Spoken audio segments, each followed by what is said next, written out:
Olá a todos, eu hoje queria falar sobre um conceito de contexto. Parece que é uma palavra assim muito cara, mas é algo que todos nós entendemos, às vezes explicamos de outra maneira.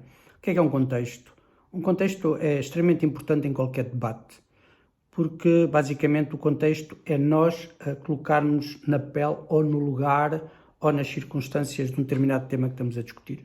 Por exemplo, eu gosto muito do exemplo de um pescador. Se estivermos a falar de pesca e eu começar a falar de pesca aqui sentadinho na minha sala, quente, estou vestido, não tenho medo de cair ao mar, não tenho medo de me afogar, não estou a fazer força, estou sentado a falar sobre o assunto, é muito fácil para mim mandar bitites, mandar, não é, tipo como a gente chama em Portugal, pescada, apostas de pescada, sobre o que é que são os pescadores, sobre o esforço deles, sobre o entendimento que a União Europeia tem sobre as pescas, ok, coitadinhos deles, mas tem que ser assim, é muito fácil para mim, barriguinha cheia e seguro falar isso. Outra coisa é eu convidar, alguém me convidar, ter um amigo pescador que pega em mim e diz assim, ok, vamos ali, vem à faina, não é, comigo, vamos ali ao mar. E aí é completamente diferente. Vai-me pedir para eu me levantar, não sei, 2, 3 da manhã, não sei que horas é que um pescador vai para o mar, e a seguir sentar-me lá e tentar conversar sobre o assunto, não é? O barco ali a abanar, o perigo de vida que eu estou a correr, provavelmente vou ter que usar um colete porque tenho medo de cair, não tenho experiência daquilo. Mesmo com experiência, o mar é super traiçoeiro, se vem um dia de tempestade, por vezes acontecem acidentes, vê-se na televisão, às vezes há barcos que viram, há pessoas que morrem, desaparecem no mar, há frio, muito frio, pode correr bem, pode correr mal, é um bocado de sorte se há peixe no mar ou não, se é possível apanhar, se as coisas vêm na rede ou não, há ali um esforço contínuo sobre aquele tema, ou seja, uma coisa é eu explicar contextualmente, não é? Se eu dizer assim, ok, vou falar sobre pesca aqui em casa, outra coisa é estar no barco, ao pé de pescadores. Eu tenho a certeza que os argumentos, eu tenho a certeza que os factos, eu tenho a certeza que tudo o que eu vou dizer vai ser muito mais ponderado e muito mais rigoroso e muito mais validado pelas próprias pessoas, não é? Que têm os factos, que trabalham com aquilo, do que estar aqui sentado a falar com amigos que não são pescadores, por exemplo. É completamente diferente. Mesmo se aplicar a outras áreas, se quiser debater um tema sobre, não sei, a pessoa, sei lá, política. Sim, a gente tem aquela ideia dos políticos, são boas pessoas, não são más pessoas, uns mais corruptos, outros menos corruptos. Corrupção, como costumo dizer, há em todo lado, não é só na política, há em todo lado. Mas uma coisa é nós acharmos o que sabemos, num contexto, né, da nossa informação, outra coisa é estarmos ao pé de um político e ele explicar-nos porque é que tomou aquela decisão. E às vezes quando ele toma aquela decisão há muitas variáveis e muita informação dentro do contexto que nós não conhecíamos e que muda completamente a nossa opinião. E eu creio que até há muita gente, às vezes, que vai para a política, há partidos que se formam, porque ao fim de conhecerem como é que as coisas são realmente, acham que podem ajudar de alguma maneira e fundam partidos. Pode haver outras razões, é claro, a gente pode especular como quiser, mas muda completamente. É como falar de um professor, ok, é chegar à sala de aula e ensinar. Ok, isso é uma coisa. Outra coisa, ok, então vamos experimentar nós ensinarmos, estarmos numa sala de aula durante 2 ou 3 semanas, com 28 miúdos, gostam de fazer barulho, gostam de perturbar, gostam de ser chatos, gostam de ser reguelas, gostam de enfrentar o professor, tentam mandar calar um, aparece o outro, a gente põe na rua, depois começa a perceber que se calhar não vai funcionar bem, porque por algum motivo também se todos começarem a ter nega, começam a mexer com os nossos nervos. Há muita coisa, ou seja, num contexto de sala de aula completamente de estarmos cá fora e falarmos sobre o assunto. Este aspecto do contexto é extremamente importante, é das coisas mais importantes que se tem que ter em conta quando se vai debater um assunto.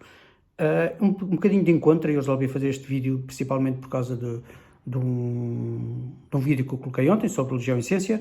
Há pessoas que às vezes misturam as duas coisas, eu tento chamar a atenção nesse vídeo que as coisas não devem ser misturadas, que têm propósitos diferentes, mas há um outro aspecto aqui que é muito importante, que é a parte do contexto destas duas coisas.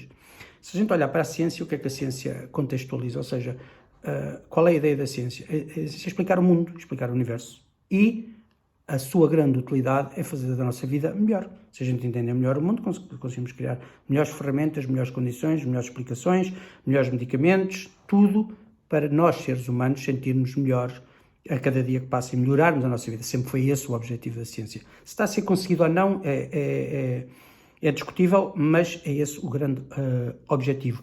Qual é o contexto, o que é que são factos na ciência? Factos na ciência é pegarem coisas físicas que existem, às vezes atómicas, não se veem bem, tem que ser por experiências e tentar extrair dali conhecimento e a partir disso criarmos algo que nos ajuda, não é? No nosso dia-a-dia. Num contexto, por exemplo, de religião, é completamente diferente. A religião não tenta explicar experiências, porque é que a gente atira uma pedra ao ar e ela cai, não tenta explicar a gravidade, não tenta explicar o movimento dos corpos, não tenta explicar porque é que o organismo funciona de uma certa maneira, não procura explicar nada disso. Procura o contexto da religião, é um contexto, e não estou aqui a especificar nenhuma religião em particular, o contexto, quando estamos a debater um contexto de religião, estamos a falar de um mundo invisível, né? De algo que é invisível, de valores abstratos, ou se seguimos uma religião, ou queremos seguir uma religião, ou discutir uma religião baseado num ser invisível, todo-poderoso, há várias religiões que discutem isso, então a explicação é, há livros, há manuais, há pessoas que escreveram no passado livros sobre as experiências que tinham e acham que aquilo funciona e que para elas é correto, e esse é o contexto. Não vamos pegar agora em aspectos religiosos e mandá-los começar a criticar a ciência ou ir à ciência no contexto da ciência, que todo o seu círculo, digamos assim, ou todo o seu conteúdo baseia-se no aspecto físico e tentar dizer assim, ok, eu acho que Deus não existe porque na ciência eu não consigo explicá-lo. Claro que não, nunca foi o objetivo da ciência explicar seres invisíveis, a não ser que esses seres invisíveis, de alguma forma, e seres poderosos, tivessem alguma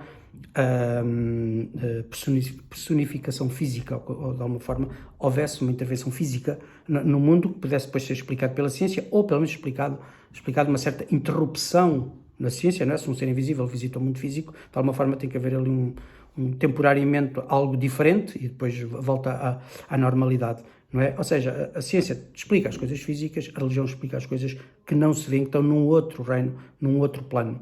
Okay? E mais uma vez, não estou aqui a defender nenhuma religião especial, podia defender algumas pelos seus princípios, talvez bons porque se identificam muito com aquilo que a gente sente dentro de nós como nativo quando nascemos, mas não é essa a razão. Agora, há uma separação muito clara entre a religião e a ciência, nunca há uma intervenção entre as duas.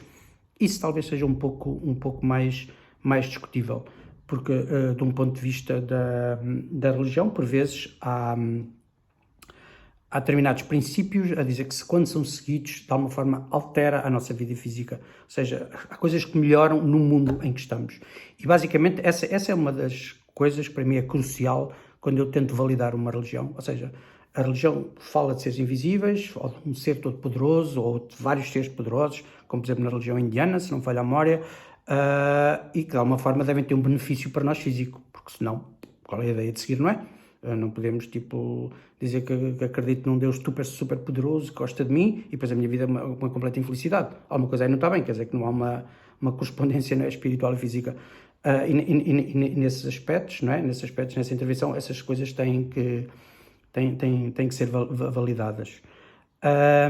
Também pelo outro lado, será que a ciência consegue explicar de alguma forma ou conseguir, quando há essas pequenas intervenções, ou seja, se a religião assume que, por um lado, a vida de uma pessoa pode melhorar no plano físico, ou seja, que entra um bocadinho na parte da ciência, de alguma maneira, no contexto da ciência, considerando que a ciência está a englobar o mundo num todo, de um ponto de vista físico, não é? Será que a ciência também consegue fazer o mesmo com a religião? Ou seja, se temos uma religião que diz, ok, se pensares de uma forma num Deus todo-poderoso, de uma forma abstrata, se independentemente da religião, ou em vários deuses todos poderosos, ou fizeres meditação zen e pensares em coisas abstratas, coisas grandes, será que de alguma forma a tua vida muda do ponto de vista físico?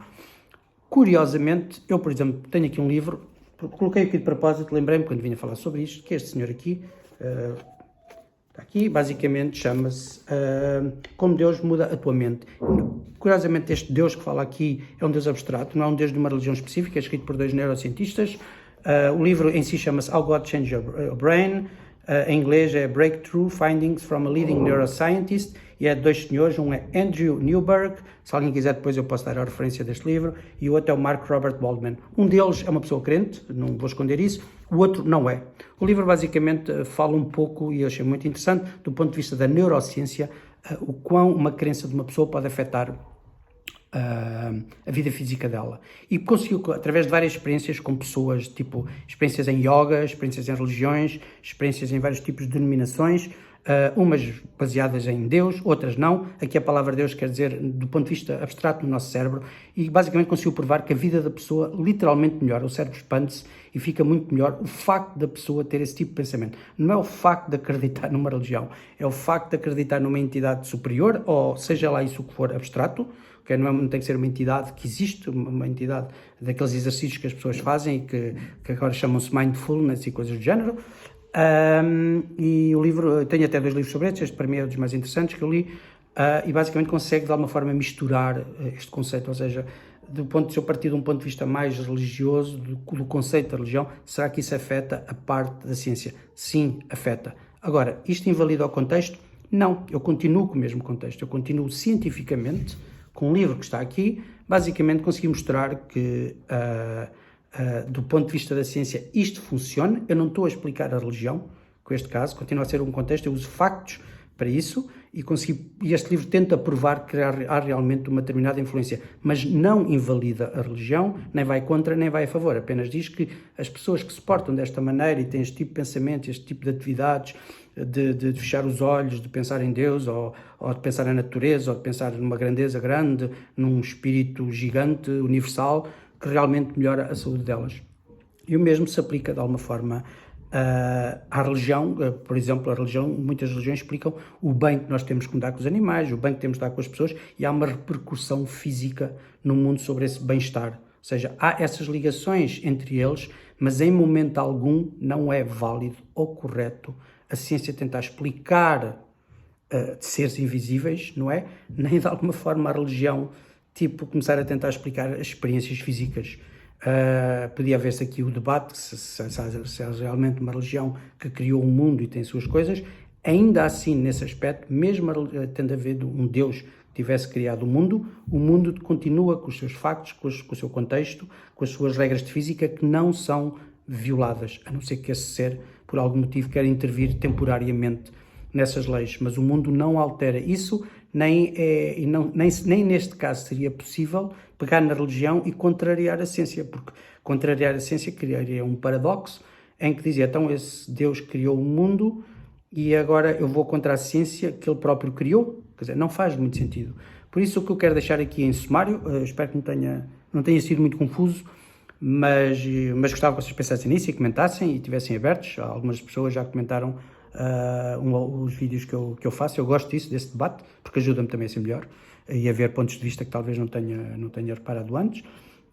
Mas o que eu quero deixar aqui em sumário é, estão a discutir algo de ciência, algo dentro do mundo. Os factos têm que ser científicos. Eu estou disposto a discutir isso se me apresentarem uns resultados. Olha, um cientista fez esta experiência, um grupo de pessoas, ou há estas experiências, e mostram isto. E tem que ser aceito, ponto final. Não vem alguém de religioso dizer, não, isso não é verdade. É verdade, está provado.